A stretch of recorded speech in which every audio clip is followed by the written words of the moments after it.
Hi hello எல்லோரும் எப்படி இருக்கீங்க? நல்லா இருக்கிறீங்களா?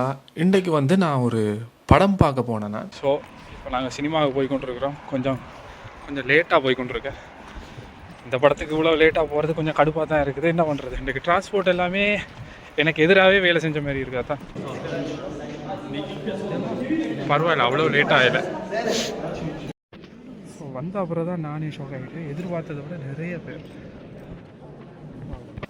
அந்த படத்தை பற்றி கொஞ்சம் கதைக்க விரும்புகிறேன். ஏனெண்டா பொதுவாக வந்து இந்த யூடியூப் சேனலில் நாங்கள் படத்தை பற்றி எல்லாம் பெருசாக கதைக்கிறே இல்லை. ஏனெண்டா இது என் வாழ்க்கையில் ஒரு முக்கியமான படம், நான் பார்த்த படங்களில் ஒரு முக்கியமான படம். அதோட வந்து இந்த படத்தை பற்றி நிறைய பேருக்கு தெரிஞ்சும் இருக்க வாய்ப்பு இல்லை. ஏனெண்டா பொதுவாக பெரிய நடிகர்களோட படம் மாதிரி ஃபேமஸான அந்த பந்தாவா பெரிய ட்ரெய்லர் எல்லாம் விட்டு பெரிய ப்ரொமோஷன் பண்ணி வந்த படம் இல்லை. இது வந்து ஒரு உண்மையான கதையை சொல்கிற படம். சுலபமாக சொல்கிறேன்டா, சிம்பிளாக சொல்கிறேன்னா தமிழக சம்மந்தமான ஒரு படம். கருணாஸ் வந்து ப்ரொடியூஸ் பண்ணின படம். கிட்டு என்ற டைரக்டர், அவர் வந்து கடைசியாக மேதகுன்ற ஒரு படம் வந்துச்சு. வேறு யார், இப்போ அவர்கிட்ட பேரை சொன்னால் கூட இந்த வீடியோ எடுத்துருவாங்க. இந்த படத்தோட ஸ்டைலை சொல்கிறேன்னா கரிகாலன். ராணுவமாக மாறி அவங்களுக்கான எல்லையை பிரித்து அதுக்கு தமிழ் பிரதேசம்னு பேர் வச்சாங்க. நமக்குன்னு ஒரு அழகான பிரதேசம் அங்கதான் சாத்தியமாச்சு. அது கரிகாலனால மட்டும்தான் முடிச்சது. அவர்கிட்ட வாழ்க்கை கதையை பற்றி எடுத்த ஒரு படத்தோட டைரக்டர் தான் கிட்டு. இந்த படத்துக்கு பேர் வந்து சல்லியர்கள். என்னடா சல்லியர்கள்ண்டா என்ன அர்த்தம்? அந்த வார்த்தைக்கு இதே கேள்வி தான் எனக்கும் இருந்துச்சு. சல்லியர்கள்ண்டா என்ன அர்த்தம்? ஏன்னாண்டா வந்து புது வார்த்தையாக இருக்குது. அடிக்கடி கேட்குற வார்த்தை இல்லை, அடிக்கடி நாங்கள் பாவிக்கிற வார்த்தை இல்லை. படத்தை பார்க்க போன அன்றைக்கி தான் கருணாஸ் சாரும் வந்திருந்தார். அவர் வந்து இந்த பேருக்கு பின்னால் இருக்கிற அர்த்தம் என்ன, பேரெண்டா இந்த சல்லியர்கள்ண்டா என்ன, அது என்னண்டா சோழர் காலத்தில் வந்து யுத்த காலத்தில் போர்க்காலத்தில் வந்து அடிவாட்டு வார போராளிகளுக்கு வந்து சிகிச்சை செய்கிற ஆக்கள், அந்த அந்த டாக்டர்ஸ் அப்படி சொன்னால் தான் இங்கே நிறைய பேருக்கு வழங்குது. என்ன செய்கிறது, அந்த மருத்துவர்களை வந்து சல்லியர்கள் என்று கூப்பிடுவேணும் சோழர் காலத்தில். அப்போ அந்த வார்த்தையை தான் இந்த இந்த படத்துக்கும் பேராக இருக்குது. இங்கே பாட்டு பாடி வீணை வாசிச்சாலாம் நம்ம மக்களை காப்பாற்ற முடியாது. அதனால தான் எங்கள் சாமி கையில் அருவாளோடு நிற்கிது. நானும் கத்தி தான் எடுக்க போகிறேன். அது என் மண்ணுக்கு உயிரை விட துணிஞ்சு நிற்கிற என் குலசாமிகளை காப்பாற்றும். இது ஒரு படமாக நம்மளை பற்றி கதைக்கிறது, நம்மளோட இனத்தை பற்றி கதைக்கிறது, அதெல்லாம் ஓகே. அதையும் தாண்டி வந்து சொல்ல வேணுமெண்டா இது ஒரு படமாக சொல்ல வேணுமெண்டா தொடக்கம் வந்து கொஞ்சம் ஸ்லோவாக போகிற மாதிரி இருக்குது நிறைய பேருக்கு. ஏன்னா வந்து அந்த சிச்சுவேஷன் அந்த அந்த செட்டப் பண்ணுறதுக்கு, ஏன்னா எல்லாருக்கும் வந்து தமிழ் பிரச்சனைகள் தெரியாது. இங்கே தமிழகத்தில் பிறந்த ஆக்களுக்கே நிறைய பேருக்கு, இப்போ இந்த வெளிநாட்டுக்கு வந்த ஆக்களுக்கு நிறைய பேருக்கு வந்து மறந்துருக்கும். இல்லைன்னா மறக்கிற மாதிரி விஷயம் இல்லை. ரெண்டாலும் வந்து இளமாக்கள் என்ன மாதிரி இளமாக்களுக்கு வந்து டீட்டெயிலாக தெரியாது. எல்லா விஷயமும் நுணுக்கமான எங்களுக்கு தெரியாமல் இருக்க வாய்ப்பு இருக்குது. ஸோ இந்த மாதிரி படங்களால் வந்து தான் இதுகளை வந்து ஊக்குவிக்கிறதால தான் நமக்கு வந்து அந்த தகவல்கள் ரெண்டையும் பற்றின இன்ஃபர்மேஷன் வந்து இன்னும் ஒரு எக்ஸ்ட்ராவாக டெவலப் ஆகும். வழங்குதான். ஏன்னாண்டா வந்து விஷயங்களை பற்றி அந்த குழப்பி அடிக்காமல், அது எப்படி காம்ப்ளிகேட் பண்ணாமல் சிம்பிளாக தேவையானதை மட்டும் சொல்லி இருக்கணும். அதில் அந்த மருத்துவர்களை பற்றின கதை இது. அடுத்த தலைமுறை பிள்ளைகளும் அவமானப்பட்டு அசிங்கப்பட்டு தலை குனிஞ்சு வாழ்றத நாம யாரும் விரும்பல. அதனாலதான் சொல்றேன், நம்ம போராட்டத்தை தீவிரப்படுத்தணும்னா நம்ம தலைவர் கரிகாலனுக்கு நாம துணையா நிக்கணும். அந்த போர், தமிழீழத்துக்காக நடந்த போரில் வந்து மருத்துவர்களோட வாழ்க்கை, அதில் ஒரு முக்கியமாக ஒரு பெண் போராளி மருத்துவர் அவார்டு, அந்த ஒரு குட்டி பயணம், அதுவும் வந்து ஒரு நாளில் 2 நாளில் நடக்கிற மாதிரி ஒரு பயணம். அப்பப்போ சில நேரத்தில் வந்து ஃப்ளாஷ்பேக் வரும். அதையும் தாண்டி அந்த மெயின் கதை வந்து ஒரு நாள் 2 நாளில் நடக்கிற கதை. நான் மொத்தமாக உங்களுக்கு கதையை சொல்லி இப்போவே வேஸ்ட் பண்ணிட்டேன்டா உங்களுக்கு அந்த ஆசை குறைஞ்சிரும், ஆர்வம் குறைஞ்சிரும். அப்புறம் படம் பார்க்குற நிறைய பேருக்கு வந்து ஒரு கேள்வி இருக்குது, என்னடா இது அந்த பேரை சொன்னாலே சரி பரவாயில்ல வீடியோ போனால் போட்டு. இப்போ பிரபாகரன் சொன்னால் வந்து அந்த பேரை சொல்கிறதுக்கு பதிலாக கரிகாலன் என்று சொல்லியிருப்பேன். அப்புறம் வந்து புலிகள்ன்னு சொல்கிறதுக்கு பதிலாக எங்களை வந்து இல்லை தமிழ் ஈழம்னு சொல்கிறதுக்கு பதிலாக தமிழ் பிரதேசமோ என்னமோண்டு ஒரு வார்த்தை யூஸ் பண்ணியிருக்கோம். அப்புறம் வந்து ஸ்ரீலங்கான்னு சொல்கிறதுக்கு பதிலாக சிங்கநாடு என்று சொல்லியிருப்பினோம். அப்புறம் மட்டக்களப்பா என்னத்துக்கு என்ன தெரியல மட்டக்கட்சி என்று சொல்லியிருப்போம்.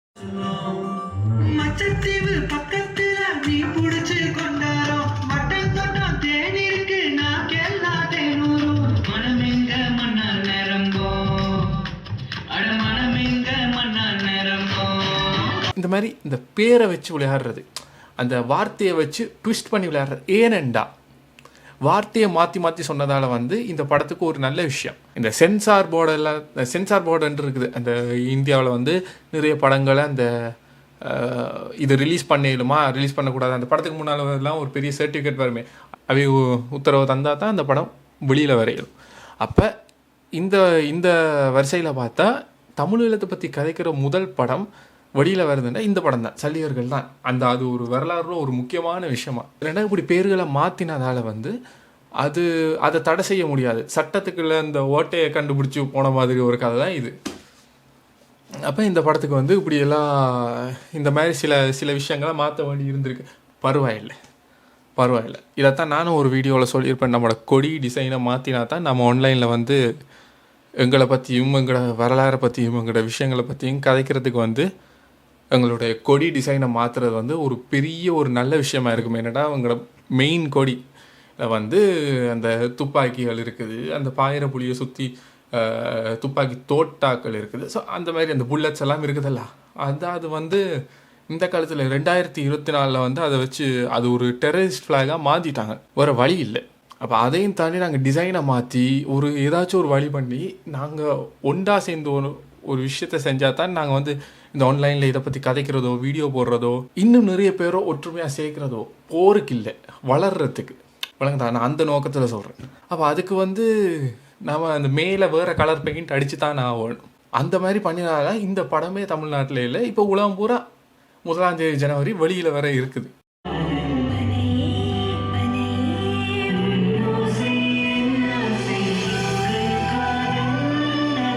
படம் நான் ஏன் எடுத்தேன் அப்படின்னா, இயக்குனர் கிட்டு ஏற்கனவே மேதகு ஒன்று பண்ண இயக்குனர் சிறந்த படம் பண்ணார், ஒரு சின்ன காசில் ரொம்ப அழகான ஒரு படம் பண்ணியிருந்தார். ஸோ அவருடைய படைப்பு எனக்கு பிடிச்சதுனால பேசிக்காக நான் இங்கே உங்களே என்னையும் நிப்பாட்டி வச்சிருக்கிறது, உட்கார வச்சிருக்கிறது நம்ம பேசுகிற மொழி தான். இந்த மொழியும் தான் உங்களையும் என்னையும் ஒன்றாக இணைக்குது. ஸோ இந்த மொழியை வச்சு தான் நான் சின்ன வயசுலேருந்தே பாட்டு பாடி டான்ஸ் ஆடி நடித்து அதை பண்ணி இதை பண்ணி தேர்தல் ஜெயிச்சது கூட மக்கள் ஓட்டு போட்டு தான். 95, 93 to 95 காலகட்டங்களிலே நம்ம மண்ணில் நடந்த அந்த தருணத்தில் அந்த அடிபட்ட மாவீரர்களை காப்பாற்ற வெளிநாடுகளில் மருத்துவம் படித்து இங்கு இருந்து அவர்களுடைய வாழ்க்கையை பார்க்காமல் அந்த மண்ணிற்கு அந்த மண்ணை காப்பதற்காக தன் உயிரை நீக்க துணிந்த அந்த மாவீரர்களை காப்பாற்றி போராடி அழிந்த அந்த மருத்துவ போராளிகளை பற்றிய ஒரு திரைப்படம் தான் இந்த சல்லியர்கள் படம். ஸோ இதில் நாம ஒரு விஷயம் மட்டும் நான் தெளிவாக சொல்லிடுறேன், இது முழுக்க வியாபார நோக்கத்திற்காகவோ அந்த எண்ணத்திலே எடுக்கப்பட்ட படம் இல்லை. இந்த படம் முழுக்க நானும் எனது தம்பி கரிகாலனும், அதற்கு அடுத்ததாக ராவணன் குமார் அவர்கள், அடுத்ததாக சிகாமணி அவர்கள், அடுத்து எனது அண்ணன் சாத்தூர் சிவா அவர்கள், இவங்க நாங்கள் 4 பேர் சேர்ந்து தான் இதை உருவாக்கி இருக்கிறோம்.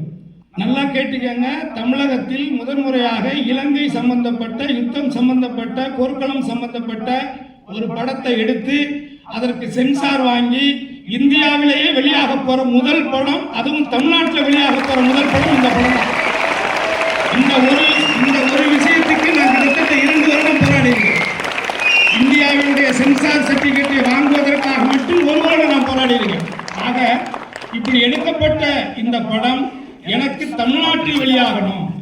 இதுல ஒரே ஒரு வார்த்தை தான், எனக்கு ஓரளவு என்ன தெரிஞ்சவங்களுக்கு தெரியும், எனக்கு பொய்யெல்லாம் பேச தெரியாது, எதையும் மனசுலயும் வச்சுக்க தெரியாது. என் பையனை இந்த படத்தை நான் எடுக்கணும்னு சொல்லும் பொழுது என் பையன், நான் ஆல்ரெடி உங்களுக்கு தெரியும், நான் நிறையா அப்படி என்ன ரொம்ப பொருளாதாரத்தையும் நான் ரொம்ப வசதியான ஆள்லாம் கிடையாது, சம்பாதிப்பேன், நல்லா ஹாப்பியாக செலவு பண்ணி நல்லா ஹாப்பியாக இருப்பேன், அவ்வளோதான். சேர்த்து வைக்கிற படம் கிடையாது. அதாவது பணத்துக்காக வாழ்றவர்கள் மத்தியில் வாழ்க்கைக்கு தேவையான பணத்தை சம்பாதிக்கக்கூடிய ஒருத்தர் நான், அவ்வளவுதான். என் பையன் சொன்னான், இதை எதுக்கு டேடி எடுக்கணும், இவ்வளோ சீரியஸான ஒரு விஷயத்த எதுக்கு எடுக்கணும் இவ்வளோ ட்ரையா அப்படின்னு சொல்லி கேட்டான். நீங்கள் ஏதாவது உங்களுக்கு பிடிச்ச மாதிரி ஒரு காமெடி படம் அது மாதிரி ஏதாவது ப்ரொடியூஸ் பண்ணலாமேன்னு சொன்னான். அப்போ நான் சொன்ன இந்த விஷயத்தை சொல்லும் பொழுது அவன் சொன்ன வார்த்தை, எனக்கே 21 வயசு ஆயிடுச்சு, எனக்கே இதை பற்றி தெரியலை, என் ஃப்ரெண்ட்ஸுக்கிட்ட கேட்டால் அவங்களுக்கும் தெரியலை, நீங்கள் இது எப்படி சரியாக ஒர்க் ஆகும்னு நினைக்கிறீங்கன்னு கேட்டான். அப்போ நான் சொன்னேன், பாரு தம்பி, உனக்கே தெரியல, இங்கேருந்து வெறும் 700-1000 கிலோமீட்டர் தான் இலங்கை, அங்கே நடந்த வெறும் 15 வருடங்கள் முன்னாடி நடந்த ஒரு விஷயம் உனக்கே தெரியல, இது எப்படி நாடு கடந்து இருக்கக்கூடிய பிள்ளைகளுக்கு தெரியும், அந்த குழந்தைகளுக்கு எப்படி தெரியும்? ஸோ இன்னைக்கு உலகம் முழுவதும் இருக்கக்கூடிய இன்றைய தலைமுறை குழந்தைகள், நீங்க தான் அதிகமாக இங்கே வந்திருக்கிறீங்க. சோ நீங்க தெரிஞ்சுக்கணும், வள்ளுவன் சொன்னதுதான், நன்றி மறப்பது நன்றன்று, நன்றல்லது அன்றே மறப்பது நன்று. அந்த நன்றி உணர்வு உங்களுக்கு வரணும். ஏன் வரணும்னால், இன்றைக்கு நீங்க வாழக்கூடிய எந்த ஒரு வெளிநாடாக இருந்தாலும் வாழக்கூடிய நீங்கள் படிக்கக்கூடிய படிப்பு, இன்றைக்கு இருக்கக்கூடிய நிலை, இதை எல்லாவற்றையும் உருவாக்கி கொடுத்த உங்களுடைய தாய் தகப்பன். நாம் வரலாறை மறந்தால் நம்மை வரலாறு மறந்துவிடும். நன்றாக புரிந்து கொள்ளுங்கள், நாம் வரலாறை மறந்தால் நம்மை வரலாறு மறந்துவிடும். ஆகவே இந்த படம் ஒரு 5 நாடுகள்ல காட்டிட்டு இன்னைக்கு 6வதாக இன்னைக்கு இந்த இடத்துல உங்க முன்னில் ரொம்ப எனக்கு ஆக்சுவலி உண்மையை சொல்லணும்னா எனக்கு வந்து ரொம்ப எமோஷனலா இருக்கு. நான் உரிமையோடு இந்த படத்தை இன்னும் என்னுடைய ஆயுட்காலம் இருக்கும் வரை, இடத்துல பணம் இருக்கும் வரை என்னால் முடிந்த சின்ன சின்ன டாக்குமெண்ட்ரியாவது நான் எடுத்துக்கிட்டே இருப்பேன். இதை நான் யாருக்கிட்ட அனுமதி எல்லாம் வாங்குகிற அவசியம் கிடையாது. ஆனால் குறைநறைகளை கேட்டு தெரிஞ்சுக்கலாம். ஒரு வரலாறை தவறாக நாம் பதிவு செய்துவிடக் கூடாது. ஒரு வரலாறை நாம் தவறாக பதிவு செய்துவிடக் கூடாது. ஆகவே நிச்சயமாக இங்கு இருக்கக்கூடிய உங்கள் அத்தனை பேருடைய கருத்துக்களோடும் உங்களுடைய கருத்து ஆழத்தோடும் கலந்துரையாடி வரக்கூடிய காலங்களிலே நிச்சயமாக தமிழர்களுடைய வரலாறு இந்த மண்ணுள்ளவரை, இந்த வானுள்ளவரை உயர்ந்து நிற்பதற்கு உங்களில் ஒருவனாக நானும் போராடுவேன், நீங்களும் போராட வேண்டும், நீங்களும் படைப்பாளிகள் தான் என்று கூறி இந்த வாய்ப்புக்கு நன்றி கூறி நீங்க படத்தை பார்த்துட்டு உங்களுடைய கருத்துக்களை சொல்லுங்க. எப்படி சொல்ற, சில குட்டி தியாகங்கள் பண்ணினா தான் இந்த மாதிரி பெரிய விஷயத்த நாங்கள் இந்த உலகத்துக்கே சொல்லலாம். அதுக்கு இந்த படம் ஒரு பெரிய உதாரணம். அதோட வந்து இந்த படம் வந்து சில நேரத்தில் இதில் நெகட்டிவ்ஸும் இருக்குது. நான் ஒரு படமாக இது ஒரு பொதுவான படமாக பார்த்துட்டு சொல்கிறேன்டா, சில நேரத்தில் வந்து அந்த கேமரா வந்து ஃபுல்லாக அந்த ஃபாலோ பண்ணி சுற்றுற மாதிரி இருக்கும். அந்த மாதிரி ஒரு வித்தியாசமாக ட்ரை பண்ணியிருப்பேன். அது வந்து எனக்கு லைட்டாக ஃப்ரண்ட் முன் சீட்டில் வர இருந்து படத்தை பார்த்தோன்னா எனக்கு தலை சுற்றுற மாதிரி இருந்துச்சு சில நேரத்தில். பட் அதை தாண்டி பிறகு சொல்ல வேணுமெண்டா, அதான் தொடக்கம் வந்து கொஞ்சம் ஓவர் ஸ்லோவாக இருந்த மாதிரி இருந்துச்சு. பிறகு வந்து கொஞ்சம் அந்த ஒவ்வொரு கதாபாத்திரங்களோடையும் உங்களால் எப்படி சொல்கிறது கனெக்ட் பண்ண முடிஞ்சது. நான் நிறைய படங்களை சொல்கிற ஒரு விஷயந்தான் இந்த படத்துக்கு, தமிழீழம் சம்மந்தமாக நம்மளோட வரலாறு சம்மந்தமாக எடுக்கிற எந்த படமாக இருந்தாலும் நாங்கள் ஒரு பழைய மட்டும் திருப்பி விட்டு கொண்டிருக்கிறோம். என்னென்னா மேதகு 1 தவிர இதுகள் வந்து என்னதான் நடந்ததை சொல்கிற படங்கள்லானே, தமிழீழத்தை பற்றி எடுக்கிறது என்றாலே நடந்ததை சொல்கிற படங்களாக தானே இருக்கும். ஆனால் வந்து நான் நினைக்கிறேன் என்னென்னா, எப்போவுமே நாங்கள் பாதிக்கப்பட்டவர்களாகவே இந்த படங்களை காட்ட வேண்டிய ஒரு சூழ்நிலையில் இருக்கோம். நம்மளோட வரலாறு அவமதிக்காத மாதிரி சில கற்பனையான விஷயங்களையும் ஏற்றி போட்டு அது அந்த கதையை வந்து கொஞ்சம் இத்தனை உயிர் போச்சு, அது நடந்துச்சு, இது நடந்துச்சு, லைப்ரரி எரிஞ்சுது, எத்தனை விஷயத்த நாங்கள் இதுக்கு மேலே புலம்ப தொடங்குறவங்க வந்து புலம்பிக்கொண்டே இருக்கணும். வர வழி இல்லை. நாங்கள் வளர்கிற காலம் வந்துட்டு வழங்குதா. அப்போ நாங்கள் வந்து எங்களால் முடிஞ்ச அளவுக்கு ஏதாச்சும் கொஞ்சம் பாசிட்டிவாக சொல்கிற மாதிரி படங்கள் வரணும்னு நான் ஆசைப்பட்றேன். அதுதான் எனக்கு இருக்கிற, எப்போவுமே தமிழீழம் சம்மந்தமான எந்த படம் வந்தாலும் எனக்கு இருக்கிற ஒரே ஒரு குறை அதுதான். நாங்கள் வெல்ற மாதிரி காட்ட முடியாதா, ஏதாச்சும் ஒரு வழியில் அது போர்ன்றதை தாண்டி வழங்குதா. இப்போ அந்த ஒரு சூழ்நிலையிலேருந்து ஒருத்தன் வெளியில் வந்து ஒரு வேறு நாட்டுக்கு போய் பெருசாக சாதிக்கிறான், ஒரு பெரிய கம்பெனி ஓனராகிறான், சும்மா கற்பனையாக சொல்கிறேன். பட் இந்த மாதிரி எத்தனை கதைகள் இருக்குது. நாம் ஒரு ஃபுட்பால் பிளேயரை பற்றியோ இல்லை ஒரு பாக்ஸரை பற்றியோ, அப்படி என்னை பொறுத்த வரைக்கும் நிறைய படங்கள் எடுக்கணும். நம்மளோட கதையை சொல்கிறேன்ட்டு நாம் இந்த ஒரு விண்பத்துக்குள்ளேயே மாட்டி இருக்கிறோம். நம்ம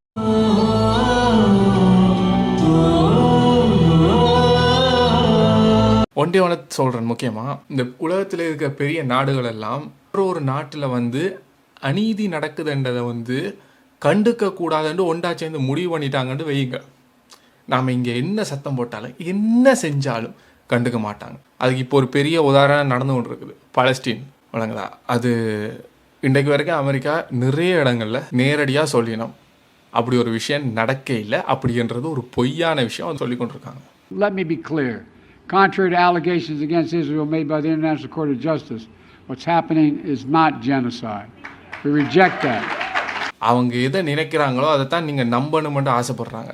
அந்த ஒரு சிச்சுவேஷனில் தான் இந்த உலகமே ஓடிக்கொண்டிருக்குது. ஸோ நீங்கள் வந்து என்ன தான் படம் எடுத்தாலும் நீங்கள் என்ன தான் நாங்கள் பாதிக்கப்பட்ட நாங்கள் என்று சொல்லிட்டு இருக்கு நினைக்கும், நாமளே பார்த்துட்டு நாமளே அழுகிற ஒரு சிச்சுவேஷன் தான் இருக்கும்படி என்னை பொறுத்த வரைக்கும். நான் சொல்கிறது பிழையாக இருந்தால் சந்தோஷம் வழங்குதா, நான் சொல்கிறது பிழையாக இருக்கணும்னு ஆசைப்பட்றேன். இப்படியே சொல்லி கொண்டிருக்கிறதால வந்து இந்த உலக நாடுகள் எல்லாம் பிளான் பண்ணிட்டாங்க. நமக்கு டெரரிஸ்ட் ஒரு முத்திரை குத்தியாச்சு இல்லை, தமிழகத்தில் இது வந்தாலே நீ ஒரு டெரரிஸ்ட் தான். தமிழனுக்கு சுதந்திரம், தமிழனுக்கு ஒரு நாடு, தமிழனுக்கு நிம்மதி என்றது வந்து இவங்களை பொறுத்த வரைக்கும் ஒரு கெட்ட வார்த்தையாக மாறிட்டு. நான் சொல்கிறேன், இப்போ ஒவ்வொரு ஊர்லேயும் சில மேயர்மார் அவங்க வந்து ஓகே, அதெல்லாம் வந்து இங்கே வந்து மாவீரர் நாள் கொண்டாட விடுறாங்க, அதெல்லாம் சின்ன சின்ன விஷயம் ஓகே.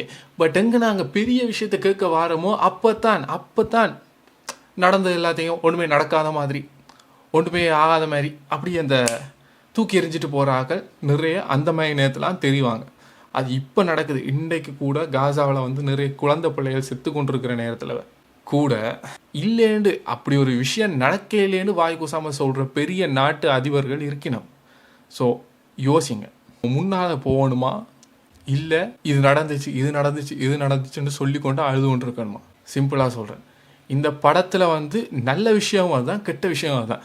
நல்லது என்னென்னா, இந்த படத்தில் வந்து ஒரு தமிழன்டா அவ்வளோ பவரானவன், அவ்வளோ ஒரு கருணை உள்ளம் கொண்டவன், அவனுக்கு வந்து அந்த அழிக்கிற எண்ணமே இல்லை தமிழனுக்கு. அந்த மாதிரி இந்த படம் இருக்கு. வணங்கதா, இந்த வார்த்தைக்கு ஏற்றது இந்த படம் தான். வணங்கதா, எதிரியாக இருந்தாலும் அவனை காப்பாற்றணும். அதில் அந்த மெட்ராஸ் கஃபேன்னு ஒரு ஹிந்தி படம் வந்துச்சு. அவரும் வந்து அப்புறம் வந்து ஏதோ தெலுங்குலாம் படம் வந்துச்சான்.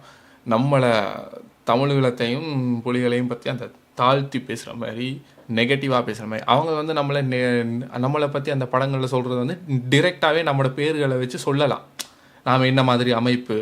ஆனால் வந்து எங்களை பற்றி சரியாக பேசுகிறது, சப்போர்ட் பண்ணி பேசுகிறது, கரெக்டாக பேசுகிறேன்னா மட்டும் இந்த பேரை மாற்றி பேச வேணும். நேரடியாக பேசினா யூடியூப் வீடியோ கூட எனக்கே 2 வீடியோ தூக்கிட்டாங்க. அதனால் இப்போ இந்த சேனலில் வந்து என்ன நான் பண்ணிடலாம், டப்பு வராது, பட் ஒரு ஆசைக்கு பண்ணுறேன். உலகதான் எனக்கு உங்களோட கதைக்க முடியுது, அதனால் செய்கிறேன். இந்த சிந்தனைகளை வந்து ஷேர் பண்ண முடியுது, பகிர்ந்து கொள்ள முடியுது, அதனால தான் பண்ணுறோம். பாருங்கள் எந்த அளவுக்கு லொக் பண்ணி வச்சுருக்காங்க. ஒரு சிஸ்டம், ஒரு ரூல்னு போட்டாங்கண்டா நாங்கள் சரியான விஷயங்களுக்கு வந்து அந்த ரூலையும் அந்த சிஸ்டத்தையும் உடைக்கலாம், அதில் ஓட்டையை தாண்டி போகலாம். வழங்குதா, அதுக்கு தான் நான் சொன்னேன், அந்த பேரை மாற்றுறது, டிசைனை மாற்றுறது, கலரை மாற்றுறது. மறக்காமல் இந்த படத்தை போய் பாருங்கள். ஜனவரி 1ஆம் தேதி வருது. இது ஒரு படமாக பார்த்து 100க்கு எவ்வளோ கொடுப்பேன்னா, நான் ஒரு 100க்கு ஒரு 72 75 கொடுப்பேன். ஏன்னா 100% திருப்தி இல்லை, பட் இது ஒரு தொடக்கம் தானே, இன்னும் நிறைய இருக்குது வர்றதுக்கு. கடைசியாக ஐஸ் ப்ரொடக்ஷனுக்கு நன்றி, ஆக்டர் கருணாஸுக்கு நன்றி, டைரக்டர் கிட்டுக்கு நன்றி, இதை பார்க்க வந்து எல்லாருக்குமே நன்றி. எல்லாரையும் அடுத்த வீடியோவில் சந்திக்கும் நினைக்கும் எல்லாருக்கும் ஒரு டெம்பரரியான டாட்டா.